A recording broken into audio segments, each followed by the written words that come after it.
बिस्मिल्लाहिर्रहमानिर्रहीम अस्सलाम वालेकुम। क्लास नाइन्थ क्लास मैट्रिक आज की वीडियो में हम डिस्कस करने जा रहे हैं ई आंसर बुक को, जो कि अब आपके एग्ज़ाम्स में जो है कंपलसरी कर दी गई है for class ninth and class matric.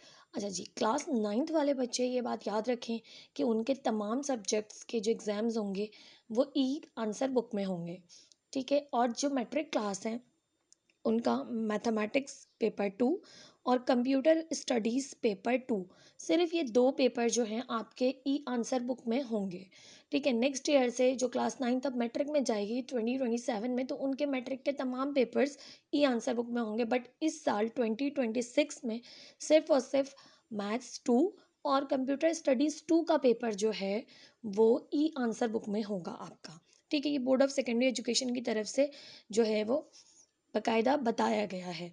अच्छा जी, अब आप जो है इसको, ये जो आपकी ई आंसर बुक है, इसको आप डाउनलोड कर सकते हैं www.psek.edu.pk से, ठीक है। इस आंसर बुक को डाउनलोड करने के बाद आप इसकी प्रैक्टिस घर में भी कर सकते हैं, ठीक है। प्रिंट आउट जो है वो ले लीजिए, उसके बाद आप इसकी प्रैक्टिस घर में भी कर सकते हैं ताकि आपको अपनी आंसर बुक वहाँ पर सॉल्व करने में मसला ना हो कोई भी, क्योंकि जब एग्ज़ाम्स हो रहे होते हैं बच्चे वैसे ही फर्स्ट टाइम नाइन्थ के बच्चे पेपर दे रहे होते हैं तो वैसे ही नर्वस होते हैं, तो ऐसा ना हो कि आप लोगों को किसी ना किसी परेशानी का सामना करना पड़े। अच्छा, मैं भी आपको यहाँ पर आज पूरी जो है ई आंसर बुक फिल करने का तरीका सिखाऊंगी और किस तरह से आपने अपने आंसर्स लिखने हैं वो तरीका भी सिखाऊंगी, ठीक है। मेरी कोशिश होगी कि मैं आपको बहुत इजी करके समझाऊं ताकि बच्चों को कोई मुश्किल पेश ना आए। इसके अलावा अगर आप वहाँ पर मौजूद किसी टीचर से पूछेंगे एग्ज़ाम्स में तो भी कोई ना कोई आपकी हेल्प थोड़ी बहुत कर देंगे, बट ये है कि आपको ख़ुद भी बहुत कुछ पता होना चाहिए। अब आप एक एक चीज़ तो नहीं पूछेंगे जाकर, ठीक है। तो स्टार्ट करते हैं। तो ई आंसर बुक आपको बोर्ड ऑफ सेकेंडरी एजुकेशन की तरफ से दी गई है। अभी जो आपको ई आंसर बुक दी गई है, इसका जो फ्रंट पेज है मैंने आपके सामने यहाँ पर ओपन किया हुआ है। ये फ्रंट पेज आपको एग्ज़ाम्स, क्लास, ग्रुप, डेट, यानी आपकी जितनी भी इंफॉर्मेशन है वो तमाम इस पेज पे फिल होनी है। इसके अलावा किसी पेज पे आपने अपनी इंफॉर्मेशन कहीं शेयर नहीं करनी, ठीक है। तो इसे फिल किस तरह से करेंगे, तो आपने सबसे पहले इस्तेमाल करना है ब्लैक या ब्लू पॉइंटर या बॉल पॉइंट का, ठीक है। इनके अलावा आपने इंक पेन का यूज़ नहीं करना है, ठीक है। वाइटो का यूज़ नहीं करना है, इंक रिमूवर का यूज़ नहीं करना है, ठीक है। गलती की यहाँ पर कोई गुंजाइश नहीं है, क्योंकि आपकी आंसर बुक ई आंसर बुक जो है वो स्कैन होके कंप्यूटराइज चेकिंग होगी, तो इसलिए आपने बहुत ध्यान से जो है वो इसको फिल करना है, क्योंकि गलती का मतलब है कि वो स्कैनिंग में ठीक नहीं जाएगी।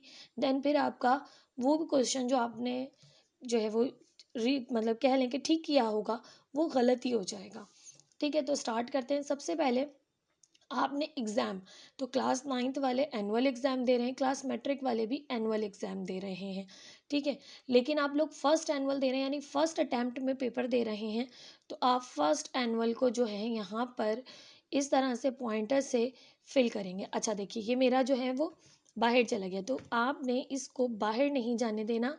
आपने इसको इस तरह फिल करना है कि ये आपके बॉक्स के अंदर ही रहे, ठीक है। ये आपके बॉक्स के अंदर ही रहे। आपने इस तरह से अपने इसको फिल करना है, ठीक है। आप पेन से कर रहे होंगे तो बहुत ध्यान से कीजिएगा, बाहर नहीं निकालिएगा फर्स्ट एनुअल पे।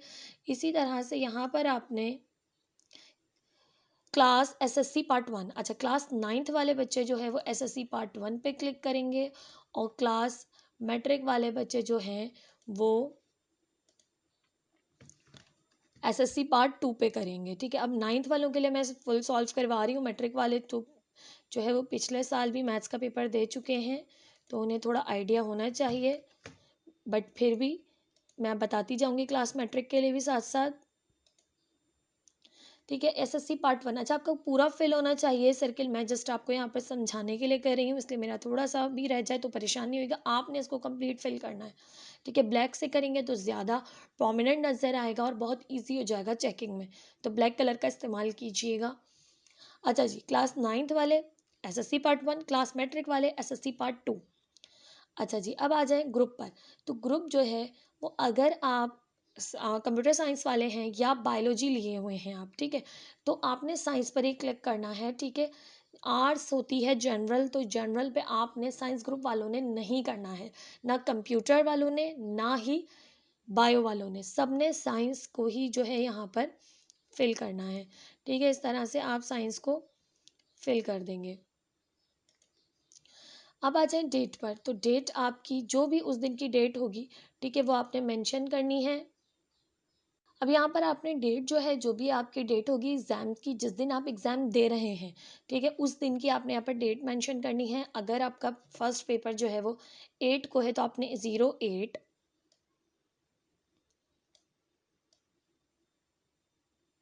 उसके बाद आपका मंथ जो है वो है 4th, तो 04, उसके बाद 26। अच्छा, आप लोग ठीक से भरिएगा यहाँ पर।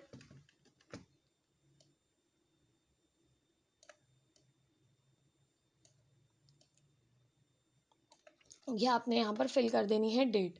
उसके बाद आ जाते हैं सब्जेक्ट के ऊपर। तो सब्जेक्ट के अंदर आपने जो है वो फिल करना है सिंपली जो भी आपका एग्ज़ाम होगा। ठीक है, अब एग्ज़ाम अगर आप दे रहे हैं, फर्स्ट आपका कंप्यूटर है, तो आपने यहाँ पर कंप्यूटर लिखना है इन बोल्ड लेटर्स। ठीक है, तमाम लेटर्स आपने बोल्ड लिखने हैं।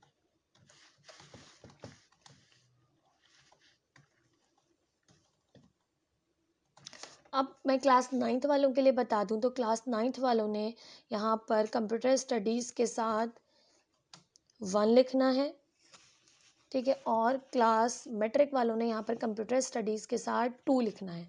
ठीक है, ये 1 और 2 का फ़र्क आपने याद रखना है। ये आपको फ़र्क जो है बताया भी गया है कि ये फ़र्क आपके डेट शीट के अंदर भी है, यानी जो 9th के बच्चे हैं वहाँ पर कंप्यूटर स्टडीज़ पेपर 1 लिखा होगा, और जो मैट्रिक के बच्चे हैं वहाँ पर कंप्यूटर स्टडीज़ 2 लिखा होगा। तो ये आपने एग्ज़ाम में भी चीज़ मेंशन करनी है।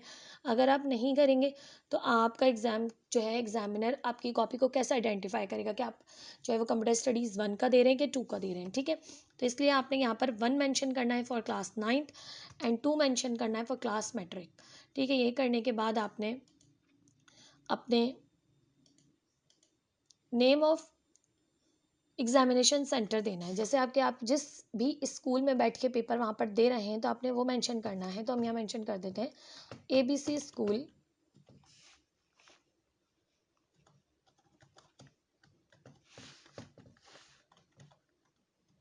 कराची। ठीक है, हमने ये यहाँ पर मेंशन कर दिया।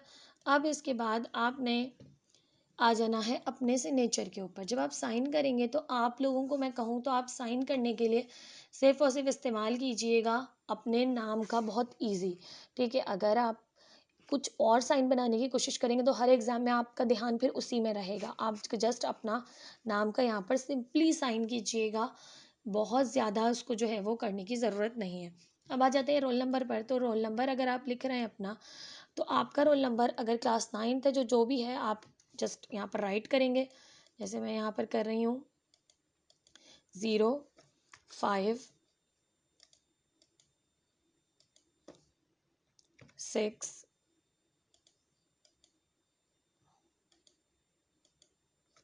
9, 8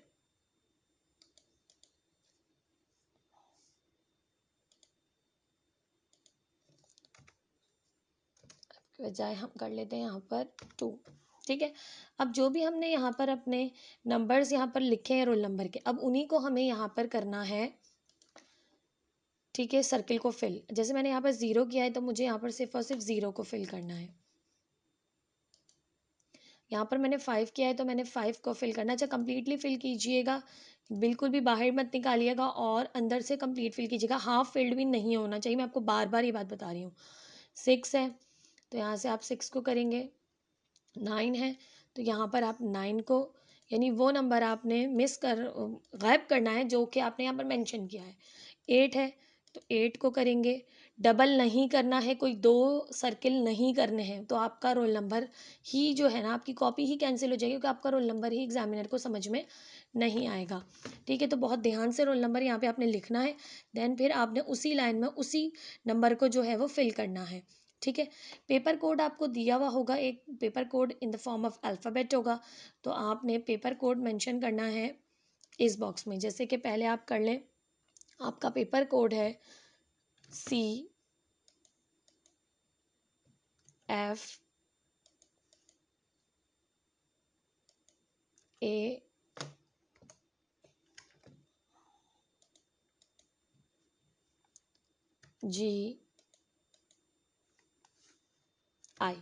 ठीक है, अब आपने उसी तरह से फिल भी करना है। C है तो यहाँ पर आपने C अल्फ़ाबेट को फिल करना है।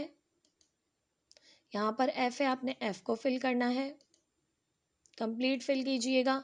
A है, आपने A को फिल करना है, बाहर नहीं निकलना चाहिए।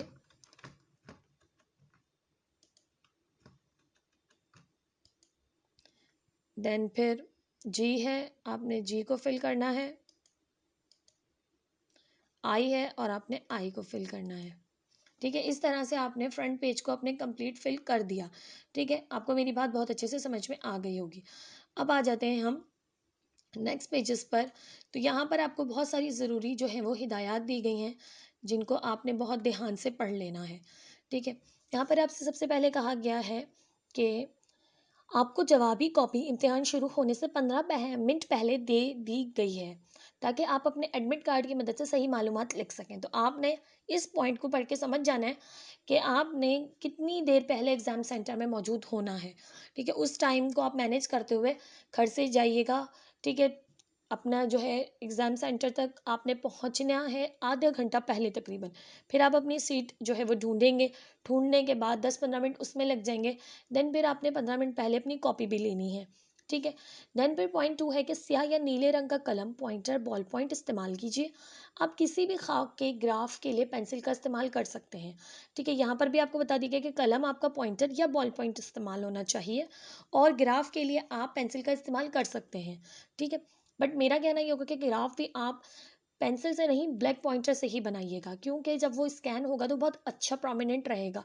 पॉइंटर जो है बहुत जल्दी डल नहीं हो जाते, पॉइंटर नेक्स्ट पेज पे छपते भी नहीं है, इसलिए पॉइंटर आपका बेस्ट है। बॉल पॉइंट ये होता है कि उससे राइटिंग जो है वो बहुत बच्चों की अच्छी नहीं आती, क्योंकि इसकी प्रैक्टिस करनी पड़ती है। अगर आप बॉल पॉइंट यूज़ टू हैं उसका यूज़ करने के, तो आप बॉल पॉइंट यूज़ कर लें। ठीक है, बट मैं बच्चों को रिकमेंड करूँगी कि पॉइंटर ले लीजिए अभी से, और उसी से जो है वो प्रैक्टिस कीजिए क्वेश्चंस लिखने की। ठीक है, कम से कम आपके पास एक एग्ज़ाम देने के लिए 4 to 5 पॉइंटर्स मौजूद होने चाहिए, अपने साथ लेकर जाइएगा। ठीक है, पॉइंटर्स, क्योंकि जिस तरह इंक पेन में इंक ख़त्म हो जाने का ख़तरा होता है, इसी तरह पॉइंटर्स की नोक ख़राब हो जाने का ख़तरा होता है। पॉइंटर गिरा एक दफ़ा, उसकी नोक ख़राब हो जाती है। तो किसी भी मसले से बचने के लिए आपके पास जो है एक्स्ट्रा में मौजूद होना चाहिए। तो मैं आपको हर वो छोटी छोटी बात बता रही हूँ जो 9 क्लास वाले बच्चे सोच नहीं रहे हैं, बट उनके साथ ऐसा हो सकता है। तो फिर उससे पहले यही है ना कि आप लोग उसके लिए तैयार हो जाएं। तो पॉइंट 3 में कह रहे हैं जवाबी कॉपी के ऊपरी हिस्से में अपना रोल नंबर, वो सब आप फिल करके आए हैं अभी, तारीख, महीना, साल, इम्तिहान का नाम, दर्जा, मजमून और इम्तिहानी मरकज़ का नाम वाज़े हुरूफ में लिखिए। ठीक है, आपने इसे वाज़े हुरूफ में लिख दिया। यूज़ कैपिटल लेटर्स, देखिए मेंशन किया हुआ है, वाज़े हुरूफ का मतलब है कैपिटल, मैंने आपको बता दिया आपने कैपिटल लेटर में ही फिल करना है। देन फिर किसी भी बार कोड और क्यूआर कोड पर ना लिखें, निशान जद ना कीजिए। अब आपका बार कोड क्या है, ये देखिए, ये हर पेज पे आपका बार कोड दिया हुआ है, क्यूआर कोड दिया हुआ है।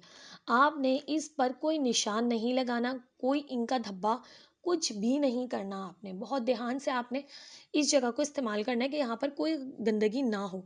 ठीक है, पॉइंट नंबर 5 में आपसे कह रहे हैं अपने जवाबात दी गई कॉपी में लिखिए, सफ़ात के दोनों तरफ को इस्तेमाल कीजिए, यानी दोनों तरफ को इस्तेमाल करना है। हर सवाल के लिए नया सफ़ा इस्तेमाल करना है। आप जिस सवाल का जवाब दे रहे हैं उसका नंबर दिए गए बॉक्स में लिखिए और दायरे में मार्क कीजिए। ये पॉइंट मैं आपका आगे क्लियर करूंगी। पर्चा शुरू होने से पहले अपनी जवाबी कॉपी को पहले सफ़े से लेकर आखिरी सफ़े तक जांच लीजिए। अगर इसमें प्रिंटिंग की कोई गलती या ख़राबी है, या कोई सफ़ा फटा हुआ नाकाबिल इस्तेमाल है, तो उसे वापस कर दें और नई कॉपी ले लीजिए। बात समझ आ गई? कॉपी को पूरा रीचेक करना है। चेक क्या करना है, हर पेज पे ये क्यूआर कोड और बार कोड, और कि कोई चीज़ मिस तो नहीं है, कोई सर्किल आपका इस तरह से मिस प्रिंटिंग तो नहीं हुई भी कहीं पर कोई। यहाँ पर देख लीजिए कि सब कुछ प्रिंट हुआ हुआ है ठीक से।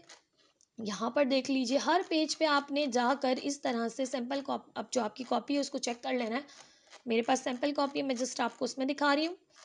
ठीक है। इस तरह से आपने पूरी कॉपी अपनी लास्ट तक खुद से चेक कर लेनी है। ये एग्जामिनर की जिम्मेदारी नहीं है, पेपर शुरू होने के बाद वो आपकी कॉपी चेंज नहीं करेगा और आपके ही टाइम का ज़्या होगा। ठीक है, तो उससे पहले जो 15 मिनट आपको दिए गए हैं उसमें आप अपना सारा इस तरह का काम कर लीजिए। अब आ जाइए, जवाबी कॉपी में अपना तमाम रफ वर्क कीजिए। रफ वर्क आप कीजिए, रफ वर्क का कॉलम बनाइए।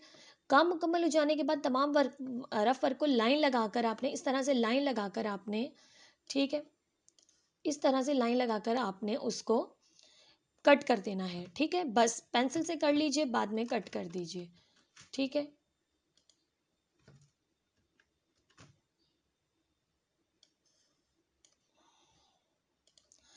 अब आ जाए, मोबाइल फ़ोन या कोई दूसरा मवासलाती आला जिसमें डेटा ज़ख़ीरा करने की सलाहियत हो सख्ती से ममनू है। अब आपने ना मोबाइल फ़ोन लेके जाना है, ना कोई और उस तरह की डिवाइस लेके जानी है जिससे आप अपना कोई भी डेटा सिक्योर करके बाद में उसे, क्योंकि आजकल बच्चे क्या करते हैं, इसको जो है इंटरनेट पे जो है वो वायरल करवा हो जाती हैं वीडियोस, फिर बच्चे परेशान होते हैं बाद में। तो इस तरह की आपने कोई हरकत नहीं करनी है क्योंकि आपका पेपर कैंसिल कर दिया जाएगा।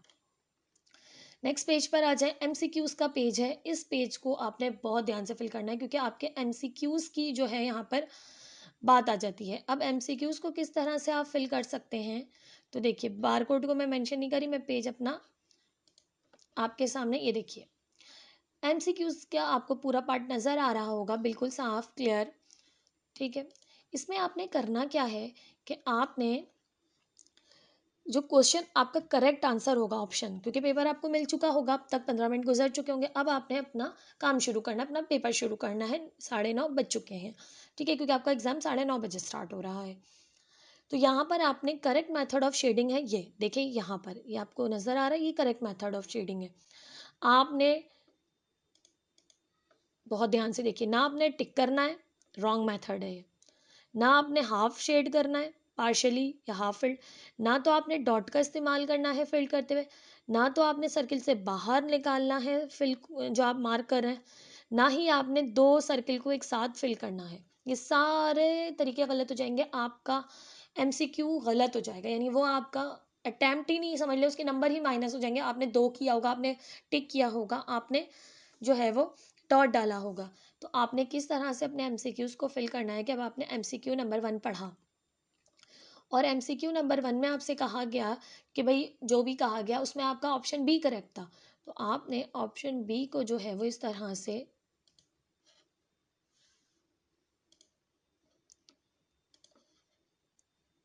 फिल करना है।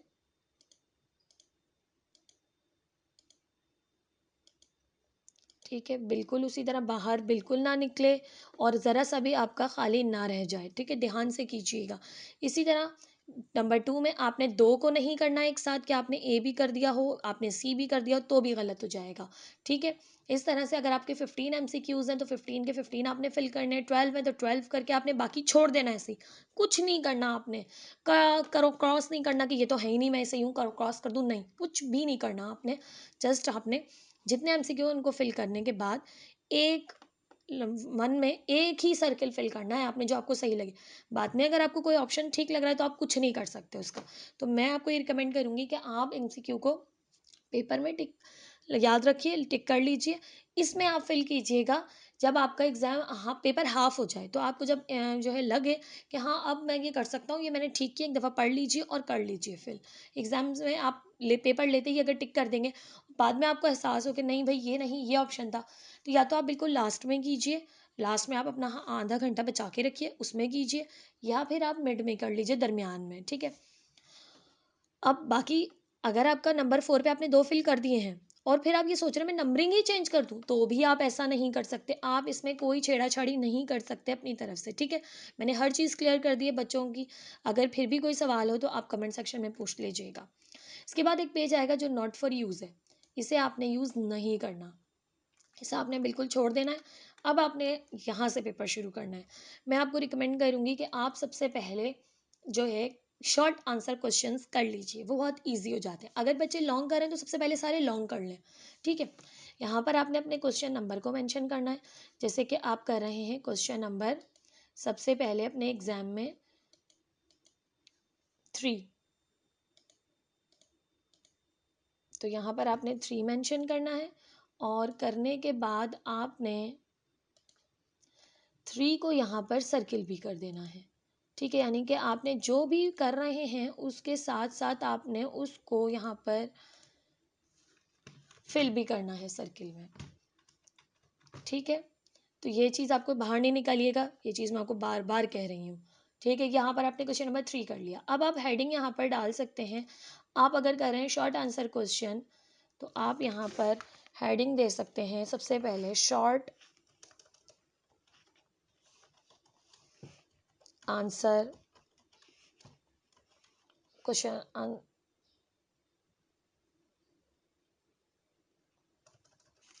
Short question answer.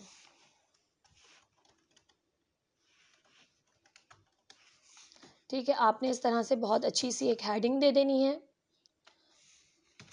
उसके बाद आप जो भी क्वेश्चन कर रहे हैं उसमें कोई हेडिंग मौजूद है, ठीक है, वो हेडिंग आप देके अपना पेपर स्टार्ट कीजिए।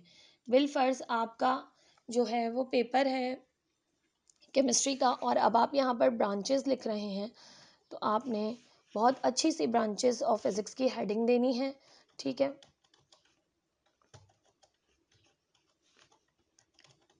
ठीक है, ब्रांचेस ऑफ फिज़िक्स की हेडिंग दीजिए और अपना पेपर स्टार्ट कीजिए।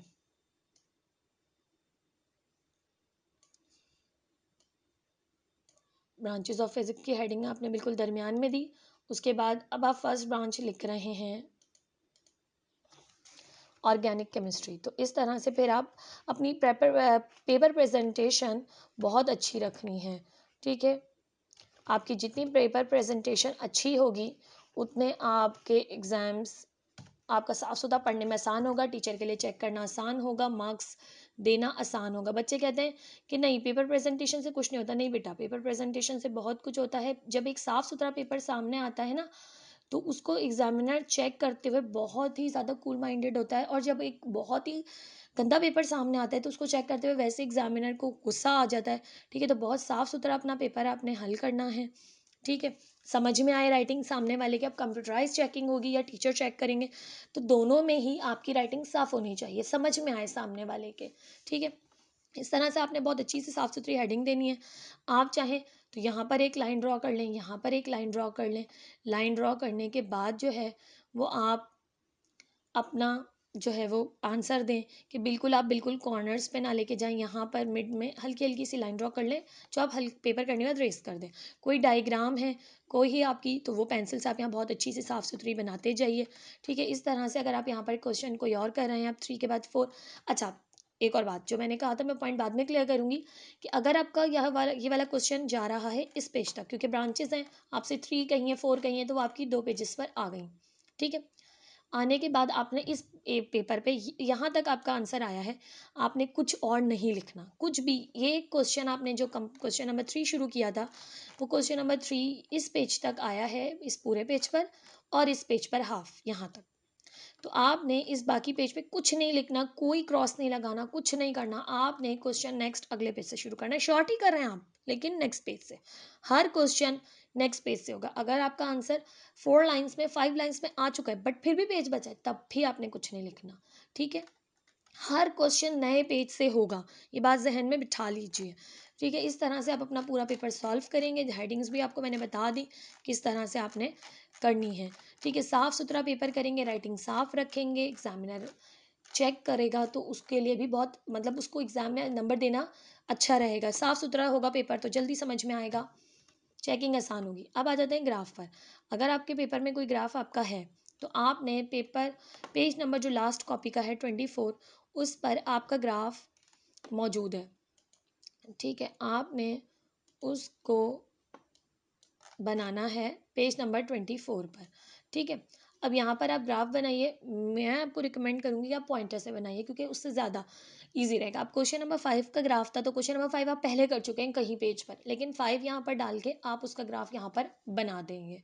ठीक है, तो इस तरह से आपने अपनी ई आंसर बुक फिल करनी है। कोई भी क्वेश्चन आप मुझसे करना चाहते हो तो कमेंट सेक्शन में कर लीजिएगा, मेरी कोशिश होगी मैं वही आंसर आपको कर दूँ। आई होप आपको वीडियो पसंद आई होगी। वीडियो को लाइक, चैनल को सब्सक्राइब ज़रूर कीजिएगा। Thank you so much. अल्लाह हाफिज़।